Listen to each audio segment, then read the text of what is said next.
1877 where we started to write Christiania with K, which of course was much more Norwegian. And then as late as 1st of January 1925, we wrote Oslo again. So the old city of Oslo that we call now, and unfortunately it's only ruins because of all the fires, but that we just called the old city. And Oslo was again from 1st of January 1925.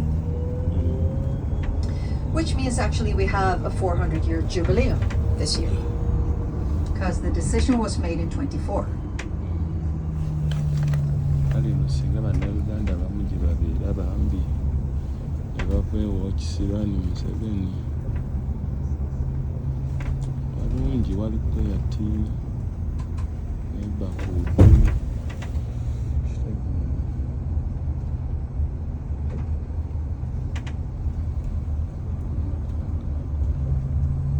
And also what a lot of people are waiting for now is when the cold comes, when you put on your heating system, and how high the electricity bill will be this year. Last year, with down to minus 22 and a lot of snow, it was pretty cold, and our electricity bill went sky high.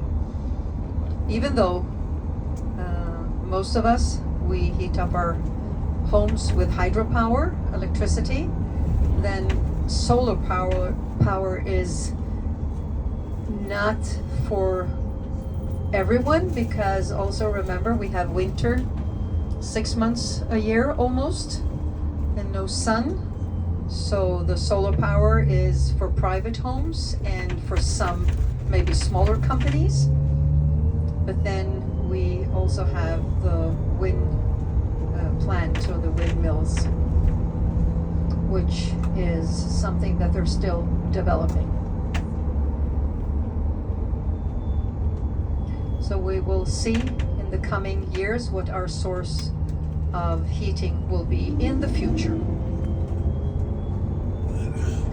And what it comes to what Norway export the most is oil, but it's not refined, it's a crude oil, it's gas, and it's a lot of seafood.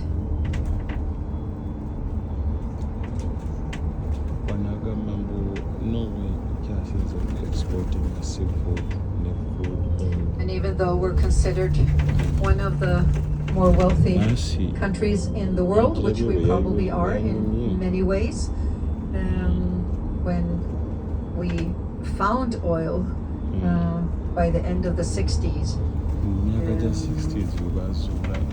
we of course made some, and I think our politicians actually made very good decisions,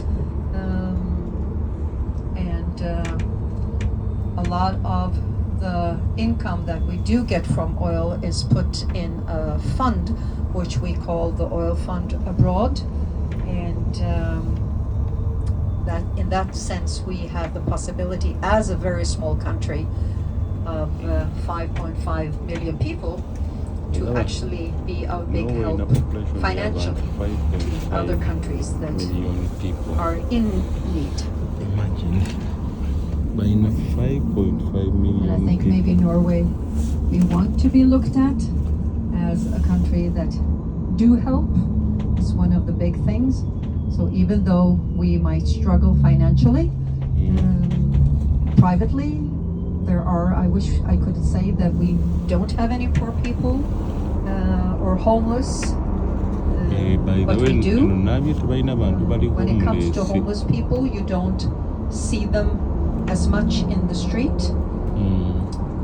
There is a possibility to help, but the help is not for everyone. What you will see as you're walking in the city center are beggars, and most of them are not Norwegian, they come from other countries. And when it comes to crime, unfortunately, it's increasing here too. If we were to compare ourselves to another Scandinavian country. We've always looked to Sweden and said that because they had a much higher crime rate there than we do, but unfortunately it's increasing here too. And just to tell you about the difference between the Nordic and the Scandinavian countries. So the Scandinavian countries are Norway, Sweden, and Denmark. But the Scandinavian countries are also part of the Nordic countries. And I already mentioned that our languages are quite similar when it comes to Norwegian, Danish, and Swedish. We do understand each other, but the Danish needs to speak slowly, otherwise there will be a little bit difficulty. But being part of the Nordic countries, which is also Finland and Iceland, we have no idea what they're talking if they don't speak English. Because Finnish is nothing that is similar to Norwegian, and Icelandic also difficult. Although there are some similar words when it comes to Icelandic, but we can't understand unless they speak English. But we're still part of the Nordic countries.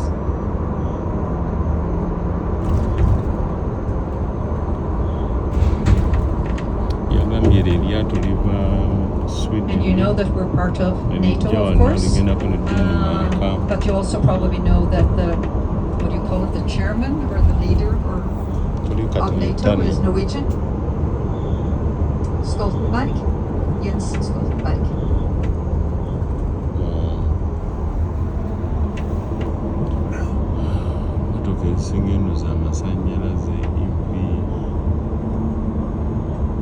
And here you can also see the orange containers that I told you about. And we're now going in the tunnel. And some part of the tunnel is actually underwater. So one of the things that when the municipality, I don't think I told you that, but the municipality had a choice in 2000 between the harbor city and the fjord city.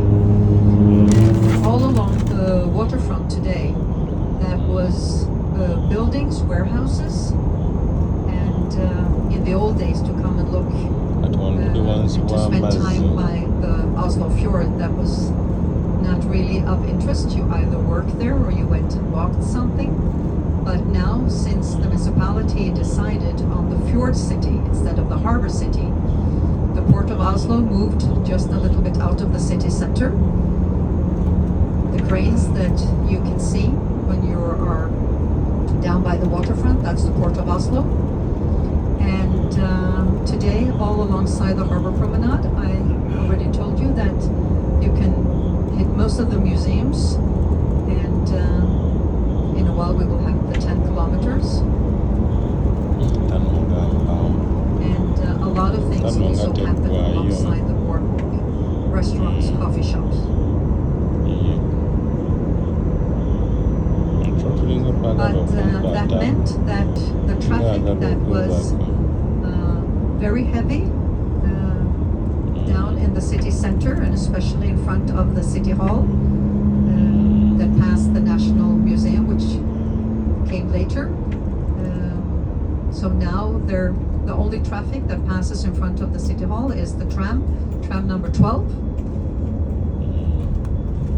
So most of the traffic now is underground. And here we are up again, the pink building, the harbor warehouse. We have the Munch Museum and the library and the opera building. And also actually to the right, the triangular building that you see to the right, I don't know if you can see the sign, it says SALT, S-A-L-T. That's mostly made out of driftwood, and it's a sauna, huge sauna, and burgers and pizza and fries, and also stages where you have concerts, really popular. And also maybe something you would like to do is take, if you had gone now the harbor promenade to the left, right on the opposite side of the opera building, you have a lot of floating saunas, which is really popular. So if you want to take a dip in the Oslo fjord, you can. bring with you food, but not alcohol. Okay. And this is the other ferry that I told you about, the one to the left. This is the DFDS. It comes every morning from Copenhagen. Oh, diva Denmark area. Don't let it go on, no? And we're driving alongside the Akershus Fortress. I don't know if I mentioned, but we usually date the Akershus Fortress from 1299. Diva.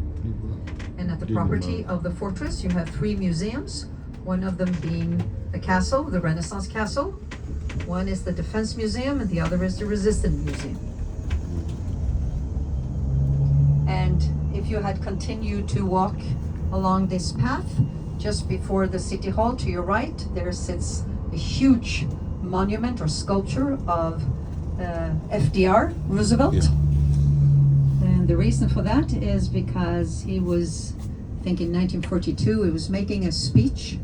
He was trying to get the Americans to be part of the Second World War. And then, I don't know if you read his speech, but we like to call it Look to Norway.